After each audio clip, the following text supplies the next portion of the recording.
Shakib Khan always number one.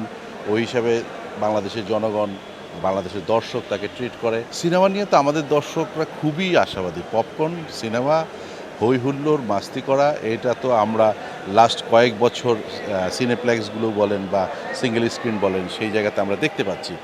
তো এইবারও তার ব্যতিক্রম আমার মনে হয় হবে না। Shakib Khan always number one. ওই হিসাবে বাংলাদেশের জনগণ, বাংলাদেশের দর্শক তাকে ট্রিট করে।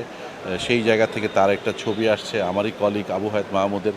আমি এই ছবিটার খুবই সাফল্য কামনা করছি, প্রিন্স নামে এই ছবিটি। এর পাশাপাশি আমরা দেখেছি রেদওয়ান রনির দম আসছে। দমের জার্নিটা খুবই কষ্টের একটা জার্নি, যতটুকু আমি আমার বন্ধু চঞ্চলের কাছ থেকে শুনেছি।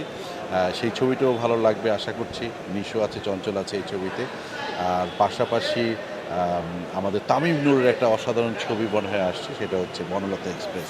এইটা খুবই এন্টারটেইনিং একটা সিনেমা হবে, পারিবারিক একটা সিনেমা হবে। এছাড়া সিয়ামের রাক্ষস আছে, আরও কয়েকটা ছবি মনে হয় আসবে। তো সবগুলোর ছবিরই সাফল্য কামনা করছি। না, দর্শকের চাহিদা তো আসলে ভেরিয়েশন হয়ে গেছে। দর্শক তো একটা জায়গার মধ্যে সবসময় থাকে না, তার রুচিবোধের জায়গায় চেঞ্জ হয়। সেই জায়গা থেকে তারা সুইচ করে। এখন আগে আমরা যখন নাটক নির্মাণ শুরু করেছি, তখন বাংলাদেশ টেলিভিশনের পাশাপাশি 4-5টা টেলিভিশন স্টেশন ছিল। তো এখন আপনি দেখেন যে ওটিটি প্ল্যাটফর্ম চলে এসেছে। সো ওই জায়গা থেকে দর্শকের রুচিবোধও চেঞ্জ হয়েছে। আবার দেখেন আপনার গ্রামগঞ্জে যে মুদি দোকানে বা চায়ের দোকানে দেখেন যে আপনার গোগ্রাসে বাংলাদেশের সিনেমা গিলছে। সো সব ধরনের দর্শক আলটিমেটলি আছে।